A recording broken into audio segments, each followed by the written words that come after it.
We're finally doing this. Never thought I'd be off on a mission to take down a bunch of immortals from the stars. I can hear the drinking songs already.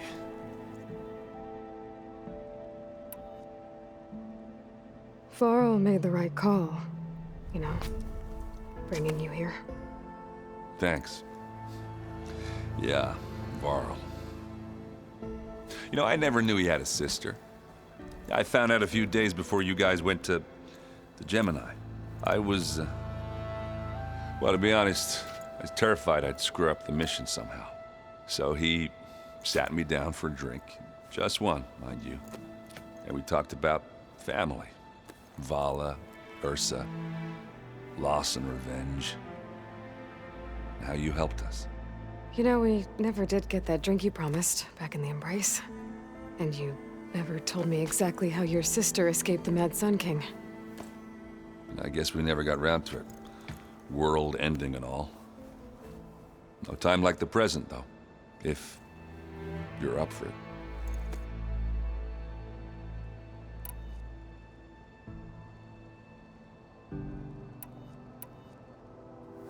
You think it's time for us to finally have that drink?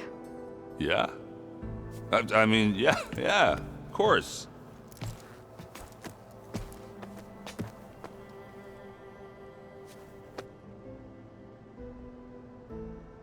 Oh.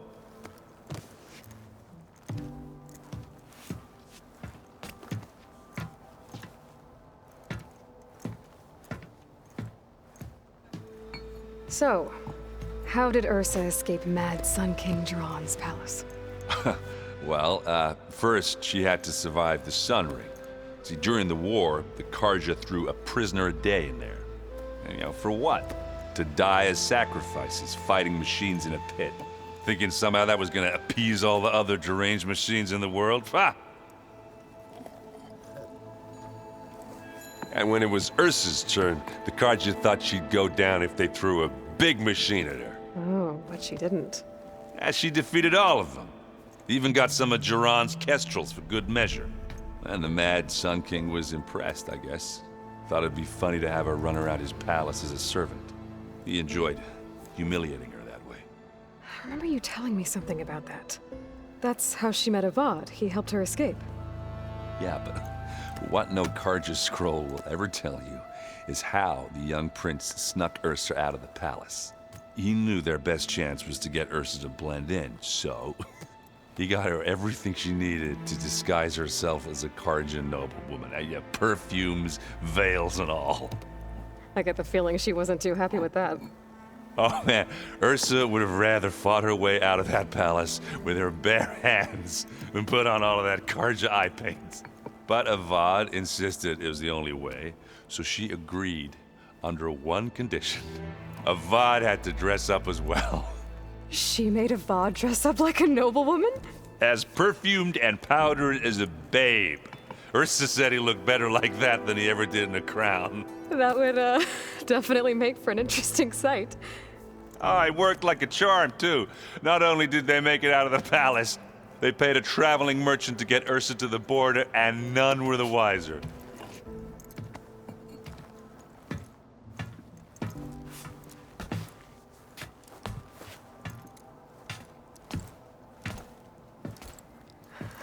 You were right. That was a story best told over a drink. All good stories are.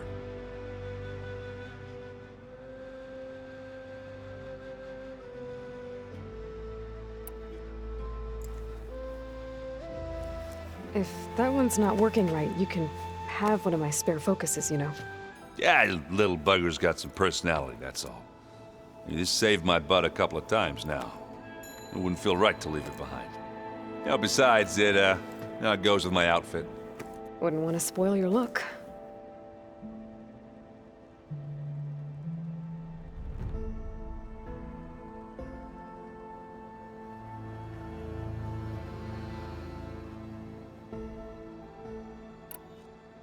I guess I should get going.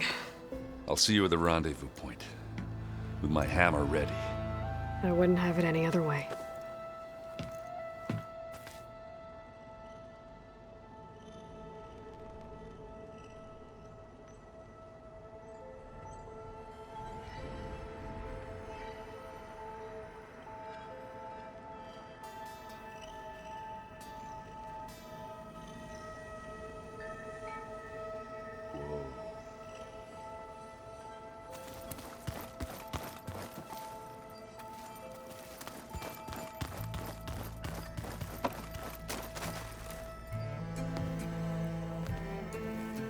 I hope everybody's ready for this.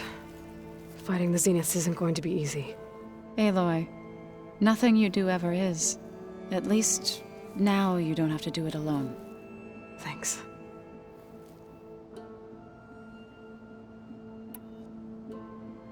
You and Aaron seem to be on better terms now. He may have terrible taste in music, but he did apologize for mocking my tribe. And that ale he keeps raving about isn't half bad.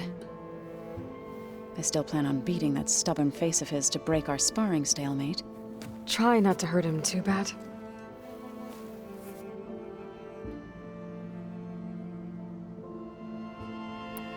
Everyone here, training, working together. If it weren't for Varl, none of it would have happened. You know, there was this one night, right before Varl left with you to go to Gemini. He realized I was having trouble sleeping. I was nervous about the mission. To be honest, I think we both were. So, he asked me to join him in Gaia's dome. He brought up this hologram of Earth that you two found back in the Zenith launch facility. We sat there, just looking at it. I thought about how Plainsong was just a speck on that great sphere. How every corner of it must be teeming with life. And any fears I had about our mission were gone. I miss him terribly. I know.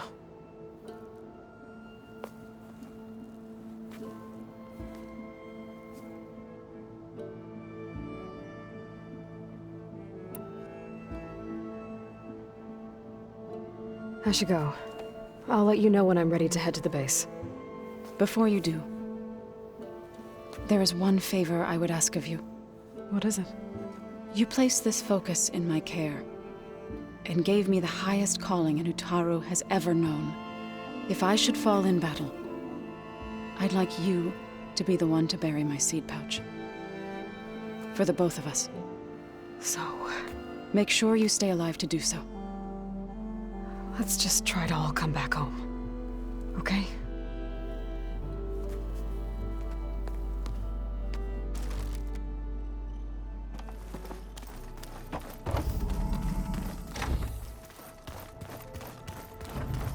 Aloy.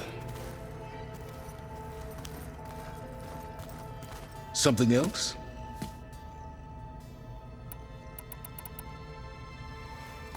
I'll be going. As you wish.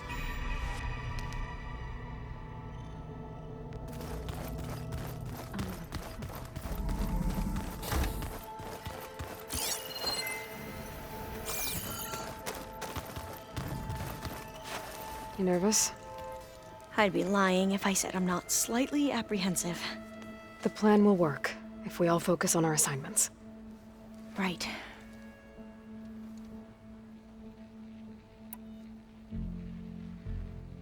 The rest of us should be enough of a distraction to the Zeniths for you to hack into their network undetected. But you'll have to be quick, in case they do. What exactly do you expect me to find, Aloy? I don't know. The truth, if we're lucky.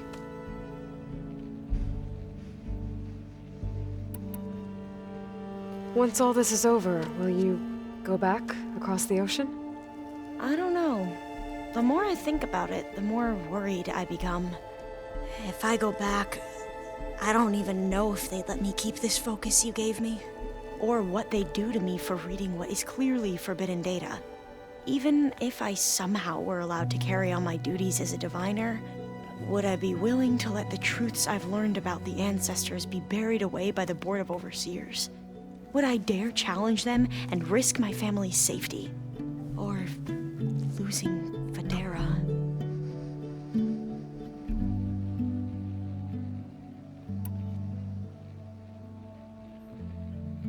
I want you to know I'm glad you're with us, Alva.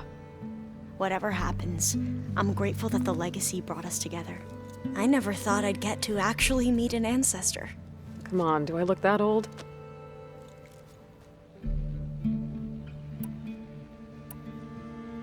Kotallo will protect you inside the Zenith base. I'm not afraid. I know Kotallo will fulfill his duty, as will I. If we die doing so, at least it'll be alongside a friend. I'd rather you both stay alive, if you don't mind. We'll try and keep that in mind.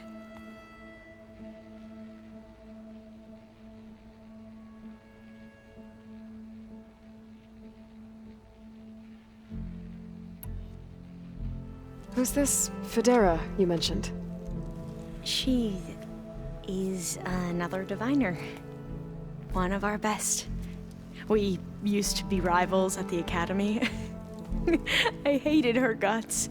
But apparently there's a fine line between hate and love. We became very close, and then I was assigned to the expedition. She promised she'd wait for me, no matter how long it took. Well, that was smart of her. She won't do any better. Yeah, I don't know about that. I do.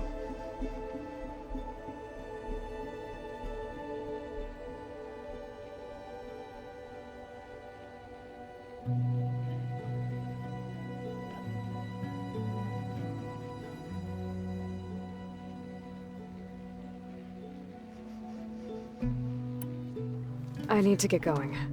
I'll be at the rendezvous point. May truth lead us to victory.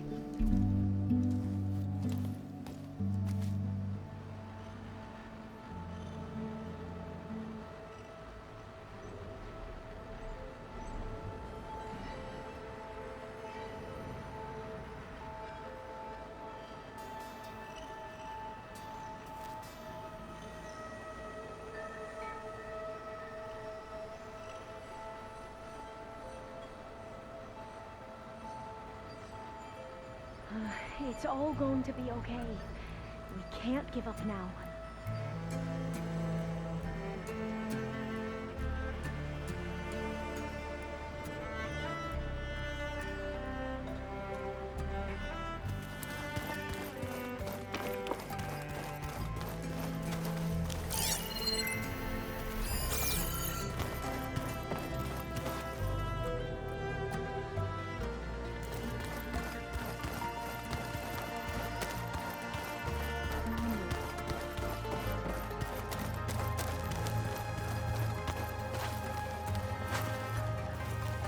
I see you've got your new arm ready to go.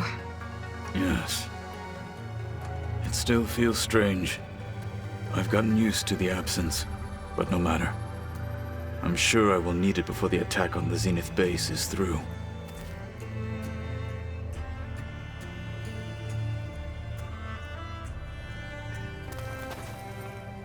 So, how are we feeling about the mission?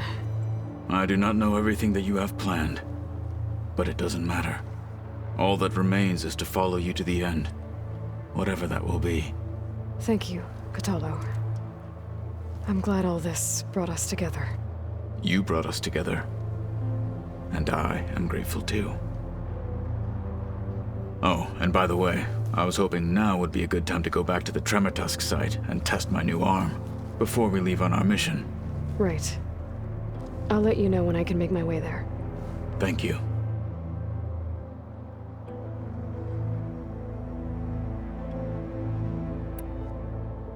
We didn't really get to talk about what happened at Gemini.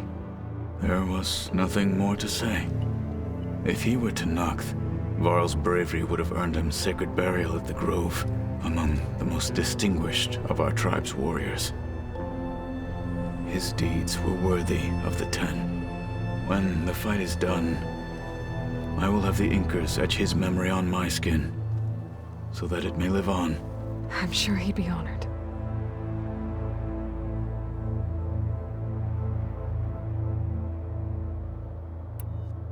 Now that training time is over, what's on your mind? The Bulwark, the Kulrut, and how we need another miracle if we're to survive the Zenith base. I'll try not to let you down. I know you will not.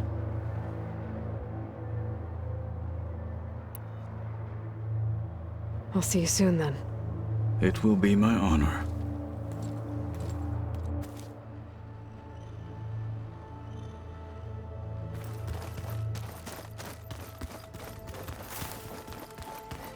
Welcome back, Aloy. Would you like to continue our chat?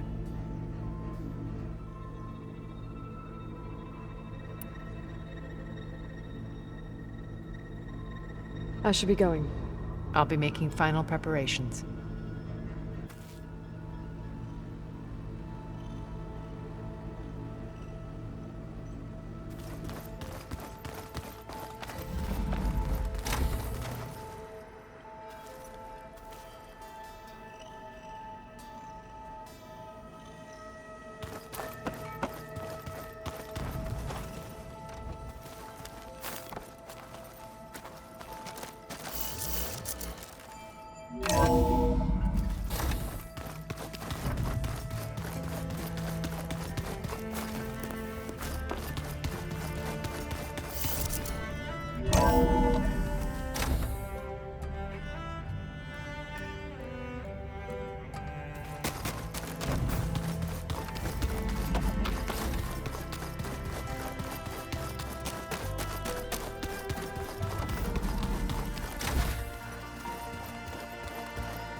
What now?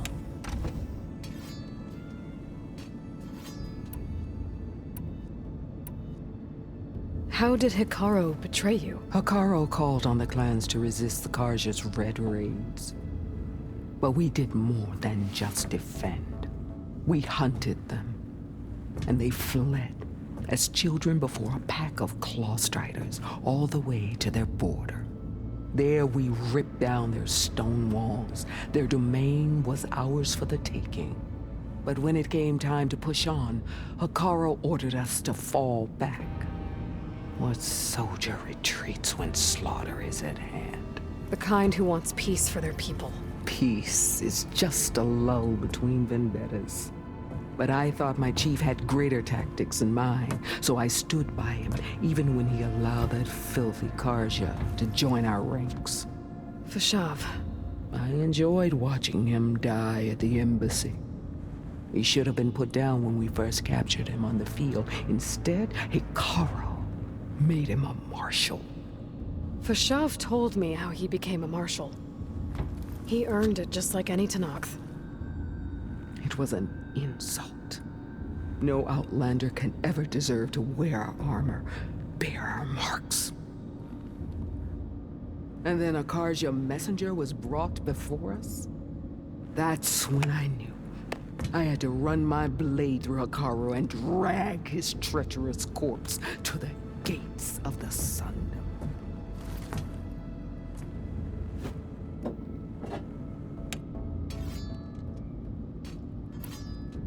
What happened when the Carja messenger appeared before Hikaru? The quivering priests bore a message from their new king. No more war. No more raids. Suddenly, the Carja wanted to talk peace. An embassy at the very fortress we tore down. A true Tenakth would never take a Carja truce. Their blood exists to be spilled. But Hikaru lapped up the priest's message. He showed himself a Carja-loving traitor when he accepted. That's when I challenged him. And lost. His mercy was just another sign of his weakness. I vowed never to rest until the debt was repaid, with him on his knees before me. So with an army of soldiers and machines at my back, I returned. The day you got in my way.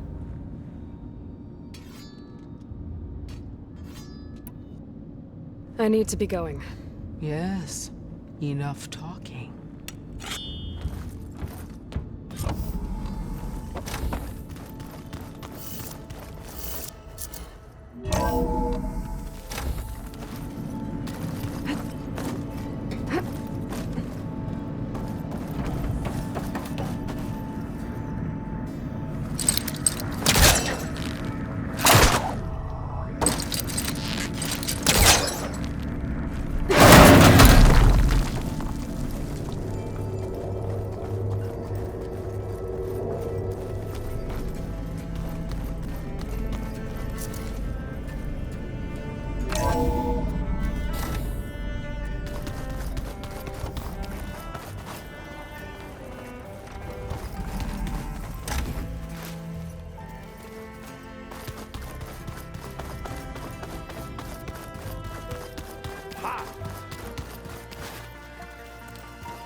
I figured it'd start snowing soon.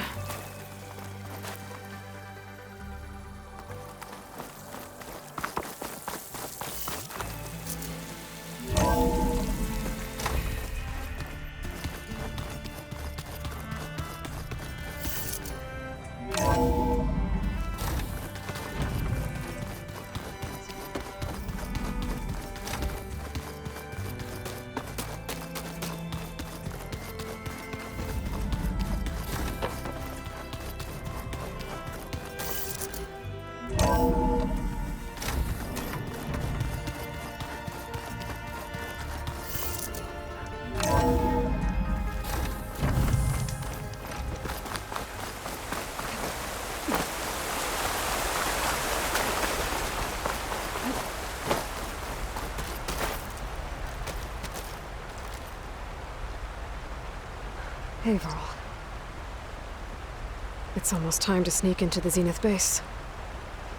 Rescue Beta and Gaia. I don't know how it's gonna go. I really wish you could be there. To help. Well, this is so long. For now.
There. Rendezvous point. I should take care of everything I can before calling in the others to attack the Zenith base.